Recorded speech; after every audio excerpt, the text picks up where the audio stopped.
It was a moment that showed the power of what this medium could be.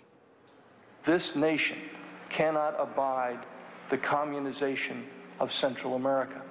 Good morning and welcome to Pacifica Radio's live gavel-to-gavel coverage of the Iran-Contra hearings from Washington, D.C. I'm Larry Bensky in the Senate caucus room. Strangely enough, a hush has fallen over this room as Lieutenant Colonel North has entered. I'll never forget, after Iran-Contra in 1987, I was at some media event and a reporter came up from the all-news station.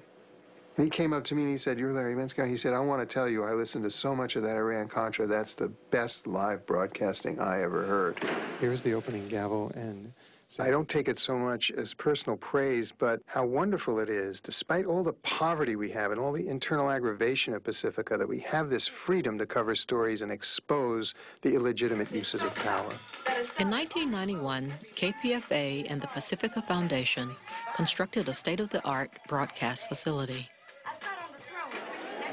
By this time, government grants provided a share of Pacifica's budget, but it was KPFA's listening community who donated $2 million to build the new studio. A monument to the station's role in Bay Area cultural and political life, the building also signaled Pacifica's ambitions for the future.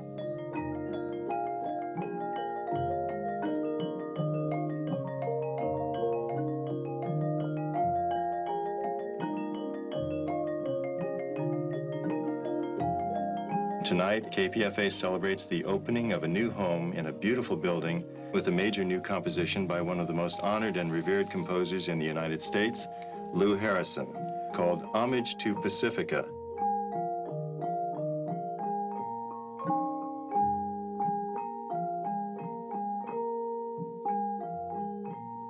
I'm very grateful to Lou Hill for establishing Pacifica and for really inventing listener-supported radio.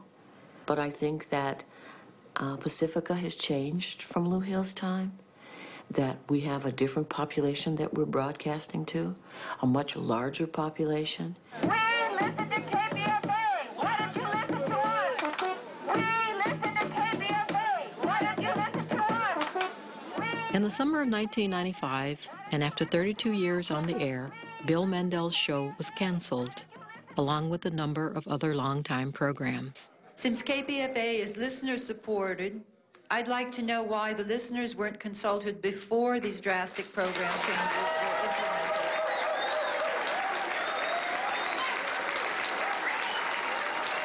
Marcy Lockwood. An incredible amount of listener influence. We may not have gone to each and every one of you in this room and said, "What do you want?" Why didn't you announce it on the radio? I still don't understand how you know who's listening. What is the big click? You said, we know there's a big click, and that means that people are no longer listening to something. I don't understand it. We don't want a commercial station. We don't want a commercial station. I want a station about the KPFA of 1975. Everybody wants a piece of it. And because there is nothing else, that people don't have access to anything else, they want to make sure that they keep this. This is theirs. This is their special treasure. And sometimes what they see as individuals in terms of how this station can be used is not necessarily what's best for a larger group of people. You belong to us. You are responsible to us. You need to work with us. You cannot violate something that is in your hands to preserve. I leave it at that.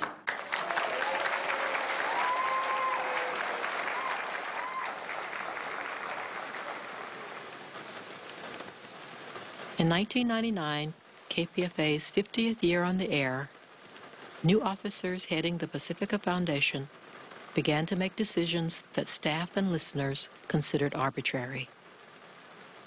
At a media network founded on dialogue, communications broke down.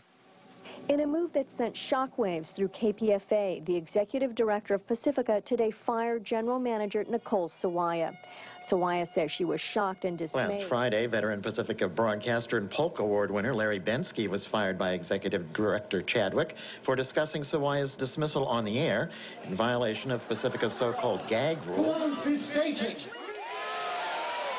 There are more than 1,000 people demonstrating against the Pacifica Foundation, which owns public radio station KPFA, and they're incensed over the way Pacifica yanked a staffer off the air yesterday and then took live broadcasts off the air altogether. Protesters outside KPFA have been claiming for the past 2 weeks that Pacifica was considering selling the station.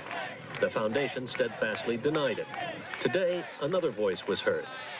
I take no pleasure in being here today, but I cannot remain silent while Pacifica's national board holds serious discussions in secret about selling KPFA. Whose station? Our station. Whose station? Our station. KPFA's broadcast license, which cost a little over $1,000 when first granted, was now estimated to be worth $75 million.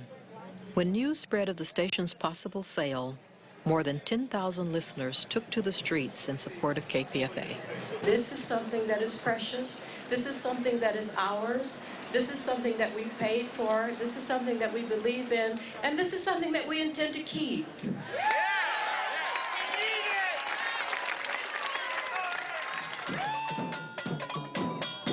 On August 1st, KPFA resumed broadcasting. 3 months later, with tension still unabated, the Pacifica National Board promised not to sell any of its 5 stations. KPFA had started with 39 listeners who believed in its possibilities. Now the station had become what its founders once dreamed of, a powerful and vocal community of the air. KPFA on the Air by filmmakers Veronica Selver and Sharon Wood. You can reach them at Veros, V-E-R-O-S, at AOL.com. Democracy Now! Is produced by Mike Burke, Shrufo Dokadus, Aaron Mate, Anjali Kamet, Nicole Salazar, Steve Martinez, Hani Massoud. Special thanks to Dennis Moynihan, Chuck Skurich, Elizabeth Press, Robbie Karen, Peter Curries, Miguel Noguera, Mike DeFilippo, and all the staff at Democracy Now! Today, I'll be at UC Berkeley's LeConte Hall at noon, then on tonight to KPFA, celebrating 60 years. On Thursday, we're in Palo Alto at 7:30 p.m., First Presbyterian Church. Friday noon, we're in Sacramento with a benefit for Access Sacramento Public Access TV, then on to Grass Valley at 6 p.m. at the Grass Valley Veterans Hall with KVMR Radio.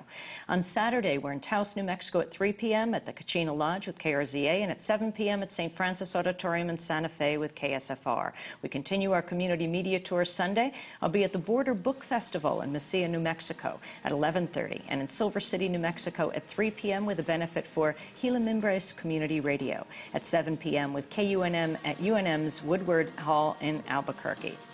On Monday, we'll be in Spokane, Washington at 7 p.m. at Gonzaga University for a benefit for KYRS LPFM Thin Air Radio.